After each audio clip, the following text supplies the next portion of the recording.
We all know that as ministers, our greatest role model in leading is Jesus. And I was writing out all of the different aspects of Jesus' ministry that we should be emulating in our own life and our own ministry.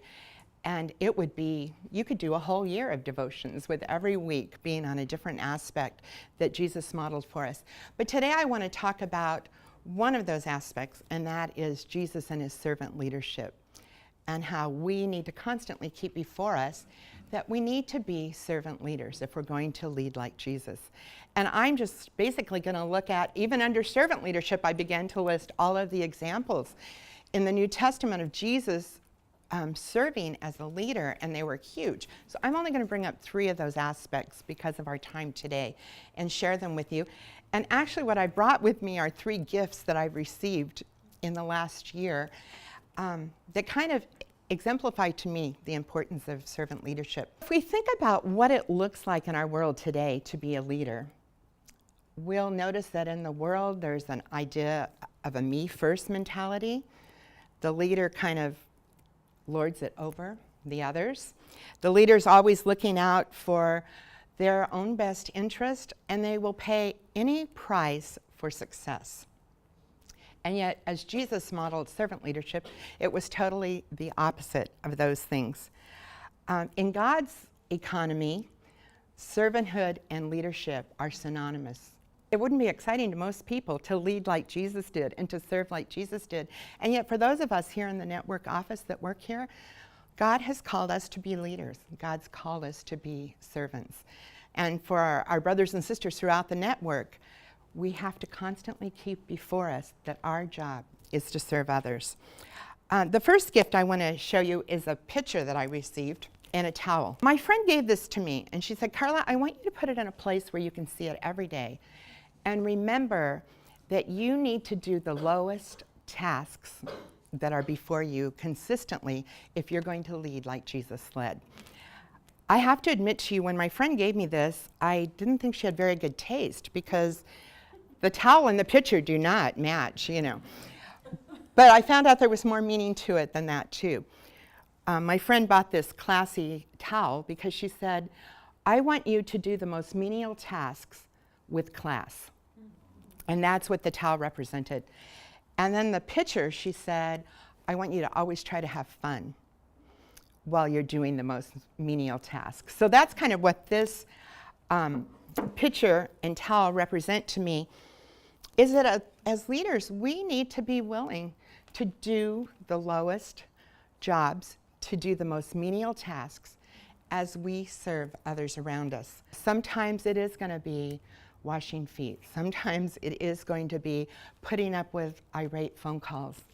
Sometimes it's going to be smoothing ruffled feathers because of the worship in our churches, or smoothing ruffled feathers for someone who feels like that they were slighted.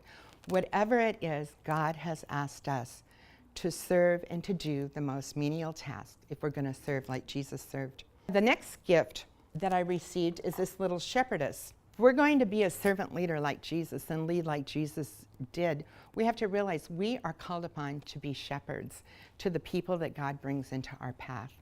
Whether it's children's ministries, youth ministries, you're supposed to be shepherding those sheep that come into your life and come into your path.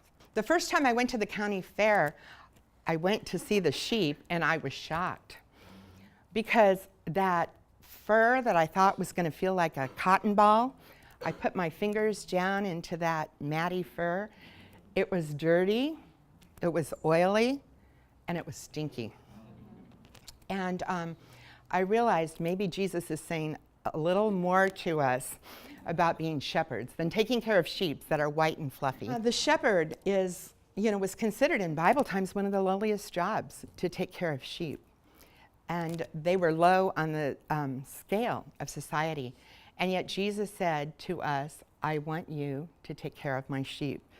The interaction with Peter after his resurrection, he told Peter, "Take care of my sheep and feed my sheep," in John chapter 21. So when we're, as servant leaders, we're called with the responsibility to take care of the sheep that God places in our lives. Sheep make messes. They make big messes. And sometimes it's going to be shoveling up piles of stuff that we're called upon to do if we are truly going to be the kind of servant leader that Jesus wants us to be. I was reading about a shepherd, and he said how he was the door to the pen. The sheep's pen didn't have a door, so the shepherd would sleep in the doorway. And he said it was a horrible place to be because the sheep would try to get out and he'd be stepped on. And sometimes there were wolves trying to get in, and he was in a very vulnerable place.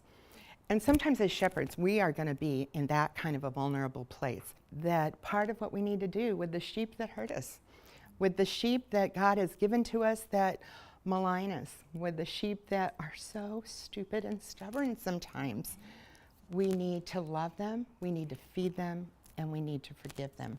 And then the last thing that I want to bring up today as a quality of Jesus' servant leadership is Jesus was willing to give everything that he had for those he was leading. We're taught we've got to protect ourselves, we can't give too much, and yet Jesus did just the opposite. He gave everything with abandonment. My friend gave me this wall hanging that says, "Take what you need."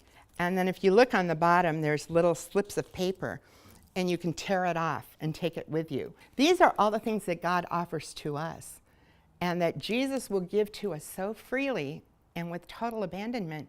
But I believe if we're going to be the kind of leader that Jesus was, we've got to be willing to say to other people, "Here I am. Take what you need from me." We need to be the kind of leaders that give whatever people need with abandonment. It's risky if you're going to give everything you have. It's going to hurt. It's going to be hard. You're going to have to work on balance in your life so that you can be emotionally, physically, and spiritually healthy. And yet I think many of us have forgotten to give with abandonment whatever people need. So I want to encourage you today. If you're going to lead like Jesus led, know that the interruptions to your schedule in Jesus' eyes are not interruptions at all. But that's Jesus' schedule for you today.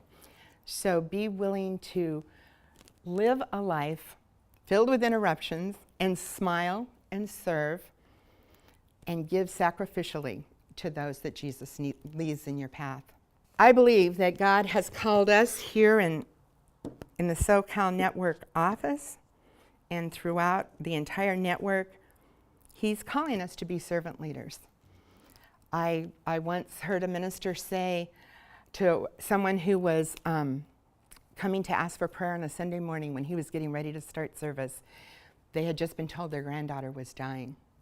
And they came from the hospital, came to church, tried to see the pastor to say, "Can the church pray about this?" And the pastor said, "I can't talk to you now, I'm getting ready to minister."